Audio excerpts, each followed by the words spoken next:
Basics of electrical engineering. आज हम बात करेंगे मेश एनालिसिस के बारे में। मींस किसी सर्किट में मेश करंट की वैल्यू कैसे हम डिटरमाइन करते हैं, इस चीज को इस वीडियो में समझेंगे। कुछ एग्जांपल्स मैं लूंगा जिससे मैं आपको प्रूफ करूंगा किरचॉफ्स वोल्टेज लॉ क्यों एप्लीकेबल होता है, मेश एनालिसिस में किरचॉफ्स करंट लॉ क्यों एप्लीकेबल नहीं होता है, और सबसे इंपॉर्टेंट क्या क्या स्टेप्स होते हैं किसी नेटवर्क को सॉल्व करने के लिए बाय यूजिंग मेश एनालिसिस, इसको भी हम डिटेल में समझेंगे। अब कोई अगर आपसे पूछे कि व्हाट इज मेश एनालिसिस क्या है, तो आप सिंपल भाषा में बोलेंगे कि मेश एनालिसिस एक मेथड, एक टेक्निक है सर्किट में फ्लो होने वाले सर्कुलेटिंग करंट को फाइंड आउट करने का। यानी किसी भी लूप या किसी भी मेश में फ्लो होने वाले करंट को फाइंड आउट करने के लिए हम मेश एनालिसिस के मेथड को यूज करते हैं स्टूडेंट। अब मेश एनालिसिस में हम किरचॉफ्स का वोल्टेज लॉ यूज करते हैं। अगर आपने किरचॉफ्स वोल्टेज लॉ का वीडियो नहीं देखा है तो प्लीज आप पहले केवीएल और केसीएल की वीडियो को वॉच करें, उसके बाद आप इस वीडियो को कंटिन्यू करें। Student, Kirchhoff's voltage law means summation of V equal to 0, यानी किसी भी क्लोज सर्किट में टोटल वोल्टेज का सम 0 होता है, यानी या फिर उस स्टेटमेंट को हम लिख सकते हैं टोटल वोल्टेज का सम टोटल वोल्टेज ड्रॉप के सम के बराबर होता है, यानी summation of V equal to summation of I। Kirchhoff's voltage law conservation of energy पे बेस्ड होता है और इसी को हम यूज करके टोटल किसी भी ब्रांच में सर्कुलेटिंग करंट की वैल्यू डिटरमाइन कर सकते हैं। स्टूडेंट, अब हम बात कर रहे हैं कौन कौन से स्टेप्स है जिसको हम यूज करके मेश एनालिसिस के से न्यूमेरिकल को सॉल्व कर सकते हैं। तो एक क्वेश्चन मैंने लिया है जिसमें current IA, IB and IC determine करना है। इस इलेक्ट्रिकल सर्किट में IA, IB और IC R1, R3 और R5 ब्रांचेस में फ्लो होने वाले करंट है। स्टूडेंट, इस न्यूमेरिकल को हम सॉल्व करेंगे और IA, IB, IC की वैल्यू फाइंड आउट करेंगे बाय यूजिंग मेश एनालिसिस। तो सबसे पहले स्टेप की बात करते हैं, that is step first. Step first में हम करेंगे नंबर ऑफ मेसेस को हम डिटरमाइन करेंगे। स्टूडेंट, जो भी नेटवर्क हमें गिवन होगा उस नेटवर्क में कितने मेश होंगे उनको हम सबसे पहले डिटरमाइन करेंगे। अगर आपको मेश और लूप में अभी भी कंफ्यूजन है तो प्लीज आप पुराने वीडियोस को जाके वॉच करें जिसमें मैंने मेश और लूप के बारे में डिटेल में बात करी है। तो स्टूडेंट, यहाँ पे 3 मेश है, यानी मेश 1, मेश 2 एंड मेश 3। मैंने यहाँ तीनों मेश की वैल्यू को मेंशन इसलिए करा हुआ है क्योंकि नंबर ऑफ मेसेस के अकॉर्डिंग नंबर ऑफ इक्वेशंस हम डेवलप करेंगे। स्टेप 2 स्टूडेंट कहता है कि assume mesh current in each circuit इधर क्लॉकवाइज और एंटी क्लॉकवाइज। आप तीनों मेशेस में यानी जितने भी मेश होंगे उस नेटवर्क में आप करंट के डायरेक्शन को एज्यूम करें और वो डायरेक्शन ऑफ करंट क्लॉकवाइज भी हो सकता है और एंटी क्लॉकवाइज भी हो सकता है। इवन मैं आपको सजेस्ट करूंगा स्टूडेंट, अगर आपके किसी न्यूमेरिकल में अगर करंट का डायरेक्शन दिया भी है तो भी आप अपना डायरेक्शन एज्यूम कर सकते हैं और लास्ट में आप कंपेयर कर लेंगे। अगर आपका डायरेक्शन उसका डायरेक्शन सेम होगा तो आपका आंसर सेम साइन का होगा। अगर आपका उसका डायरेक्शन चेंज होगा तो सिर्फ साइन में अंतर होगा, करंट का मैग्नीट्यूड तो हमेशा सेम होगा। तो यहाँ पे मैंने I1 को क्लॉकवाइज माना है, I2 करंट मेश 2 में एंटी क्लॉकवाइज माना है और I3 करंट जो मेश 3 में उसको मैंने क्लॉकवाइज माना है। ये मैंने अपने अकॉर्डिंग डिटरमाइन करा है डायरेक्शन, और मैं आपसे रिक्वेस्ट करूंगा कि आप भी हमेशा 2 क्लॉकवाइज तो एक एंटी क्लॉकवाइज, यानी जो मिडिल ब्रांच होगा 3 में वो एंटी क्लॉकवाइज लीजिएगा, और अगर 2 ब्रांचेस होंगे, अगर 2 मेसेस होंगे तो एक क्लॉकवाइज एक एंटी क्लॉकवाइज लीजिएगा। इससे आपका न्यूमेरिकल काफी आसान हो जाएगा। अब स्टूडेंट, हम बात करते हैं स्टेप 3 की। स्टेप 3 बोलता है apply KVL to write equations.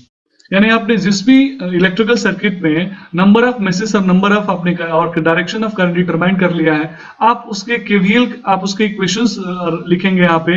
अब वो नंबर ऑफ केवीएल इक्वेशंस कितने होंगे ये डिटरमाइन करने के लिए हम एक स्टैंडर्ड फार्मूला लेंगे जिसको बोलते हैं b माइनस n प्लस 1। तो स्टूडेंट, यहाँ b बताता है नंबर ऑफ ब्रांचेस के बारे में, n बताता है नंबर ऑफ नोड्स के बारे में। तो यहाँ इस सर्किट में जो हमने अज्यूम करा उसमें कितने ब्रांचेस हैं, तो स्टूडेंट इस सर्किट में टोटल 5 ब्रांचेस है। कैसे? This is branch 1, this is branch 2, this is branch 3, this is branch 4 and this is branch 5। अगर आपको अभी भी ब्रांच और एलिमेंट में अगर कंफ्यूजन है स्टूडेंट तो एक वीडियो ऑलरेडी मैं इस पे बना चुका हूं। मैं आपसे रिक्वेस्ट कर रहा हूं कि प्लीज आप वीडियो को देखें और ब्रांच और नोट और एलिमेंट के बारे में डिटेल में समझे। तो स्टूडेंट, यहाँ पे मैं जो 5 ब्रांचेस मिल गए, अब मैं नंबर ऑफ नोड्स की बात करूं, नोड और जंक्शन में जहां पे 2 या 2 से अधिक एलिमेंट कनेक्टेड उसको नोड बोलेंगे, और जहां पे 3 या 3 से अधिक ब्रांचेस कनेक्टेड उसको जंक्शन बोलेंगे। तो स्टूडेंट, यहाँ पे नोड नंबर 1 ये है, नोड नंबर 2 ये है, और नोड नंबर 3 जो कि कॉमन नोड है ये है। मींस टोटल कितने नोड है स्टूडेंट? 3 नोड है। तो 5 माइनस 3 प्लस 1 यानी 6 माइनस 3 इक्वल टू 3। यानी इस टोटल न्यूमेरिकल में आपको केवीएल के 3 इक्वेशन लिखने पड़ेंगे। 3 मेश है तो स्वाभाविक है हम 3 इक्वेशन लिखेंगे। तो ये एक तरीका है स्टूडेंट। ये क्वेश्चन मैक्सिमम टाइम आपके state level as well as RRB exam में पूछा जा चुका है कि नंबर ऑफ केसीएल इक्वेशन और number of KVL equation in a circuit by using mesh और नोडल एनालिसिस कितना होगा। तो number of KVL equation b minus n plus 1। अब स्टेप नंबर 4 की बात करें स्टूडेंट, स्टेप नंबर 4 में आपको जो भी इक्वेशंस हम केवीएल इक्वेशंस को यूज करके लिखेंगे उसको एक एक करके हम स्टेप नंबर 4 में लिखने जा रहे हैं। तो सबसे पहले स्टूडेंट यहाँ हम ब्रांच 1 यानी मेश 1 की बात कर रहे हैं। मेश 1 में जिसमें मैंने करंट का डायरेक्शन I1 एज्यूम कर रहा है स्टूडेंट, उसमें मैं आपको करंट का इक्वेशन लिखने जा रहा हूं। तो प्लीज ध्यान से समझिए इस I1 का मतलब क्या है। मेश करंट का मतलब होता है स्टूडेंट जो जब कोई करंट किसी क्लोज सर्किट में फ्लो होता है तो उसी करंट को हम मेश करंट बोलते हैं। यानी I1 करंट आपके सिर्फ इसी close circuit A B C D A में ही फ्लो होगा। I1 का कोई भी मैग्नीट्यूड इस वाले ब्रांच में नहीं जाएगा, यानी इस मेश में नहीं जाएगा, और सिमिलरली इस I2 का कोई भी करंट इस मेश में नहीं जाएगा। मेश करंट का मतलब ही होता है अपने मेश में अपने क्लोज सर्किट में फ्लो होने वाला करंट। तो स्टूडेंट इसी अकॉर्डिंग हम बोल सकते हैं जो I1 करंट है वो I1 करंट इस R1 रेजिस्टेंस में फ्लो हो रहा है जिसका डायरेक्शन क्लॉकवाइज है, और सिमिलरली इस R2 रेजिस्टेंस में भी I1 करंट फ्लो हो रहा है। लेकिन जो R2 रेजिस्टेंस है वो स्टूडेंट दो मेसेस के बीच में कॉमन है। जैसे दो कमरे के बीच में एक दीवार कॉमन होती है वैसे यहाँ कॉमन है।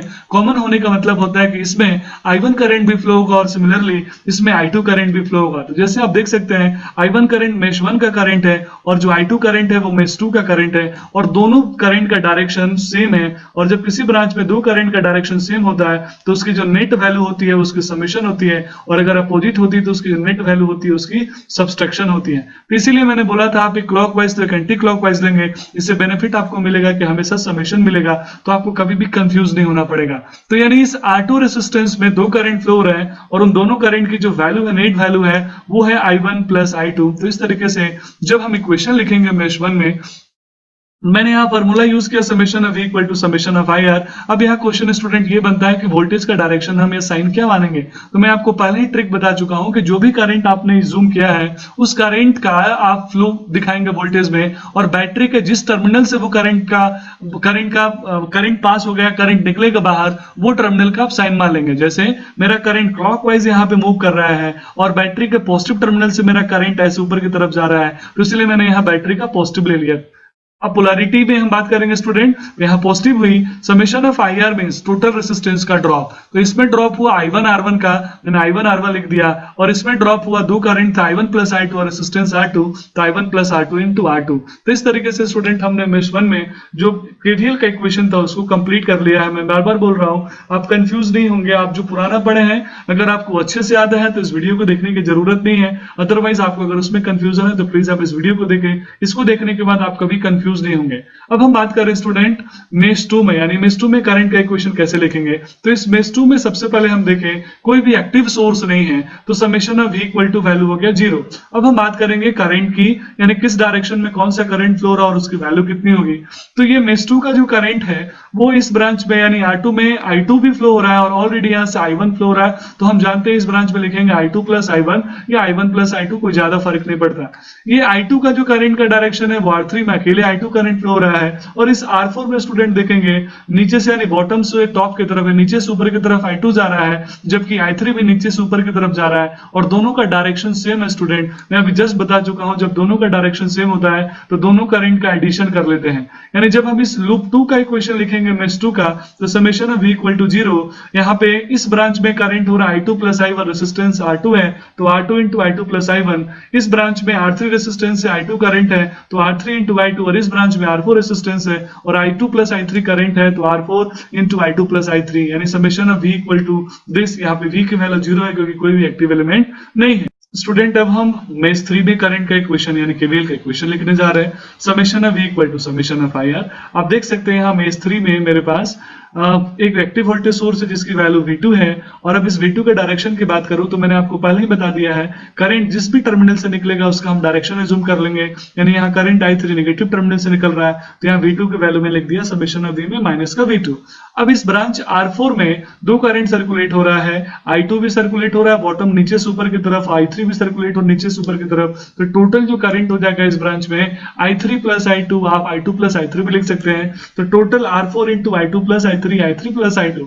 अब हम बात कर रहे हैं इस ब्रांच में, तो इस ब्रांच में अकेला i3 करंट ही सर्कुलेट हो रहा है, क्योंकि मेश में हमेशा वही करंट सर्कुलेट होता है अगर कॉमन नहीं हो तो R5 इंटू i3। तो इस तरीके से हमने summation of v equal to summation of ir use करके मेश 3 का भी करंट सॉल्व कर लिया। अब स्टूडेंट अगला जो स्टेप है, solve all equations and find out branch current, यानी 3 इक्वेशन हमने बनाया।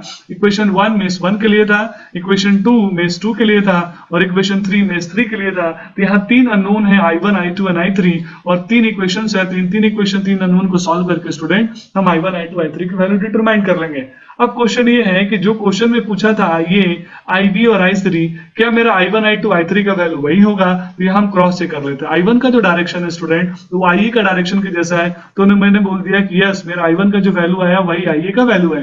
अब I2 का जो डायरेक्शन है स्टूडेंट वो IB से टोटली अपोजिट है, यानी IB का डायरेक्शन कैसे है? IB का डायरेक्शन है क्लॉकवाइज, पर मेरा I2 का डायरेक्शन कैसे है? Anti clockwise. तो मैग्नीट्यूड तो सेम होगा लेकिन इसके डायरेक्शन चेंज होने की वजह से IB की वैल्यू माइनस ऑफ I2 होगी, बस आप इतना ध्यान रखिएगा। जबकि IC करंट की वैल्यू I3 के बराबर होगी, क्योंकि दोनों का डायरेक्शन सेम है, तो IC की वैल्यू I3 की वैल्यू के बराबर हो गई। तो इस तरीके से हम इस इक्वेशन को सॉल्व करके IA IB और IC यानी I1 I2 I3 find out करके IA IB और IC की वैल्यू डिटरमाइन कर सकते हैं स्टूडेंट। और भी बहुत सारे तरीके हैं इस न्यूमेरिकल को सॉल्व करने का, लेकिन ये सबसे इजीएस्ट वे लगता है, इसलिए मैं इस मेथड को यूज करता हूं और मुझे पूरा विश्वास है कि आपको भी ये समझ में आया होगा। अगर समझ में आया तो इस क्वेश्चन को पॉज करके नोट करिए और डिटरमाइन करिए करंट I1 I2 और I3 इस सर्किट का बाय यूजिंग मेश एनालिसिस। आपको मेश एनालिसिस यूज करके I1 I2 और I3 की वैल्यू डिटरमाइन करना है, जहां पे V1 V2 10 20 वोल्ट और 10 वोल्ट है और R1 से R5 की वैल्यू गिवन हुई है।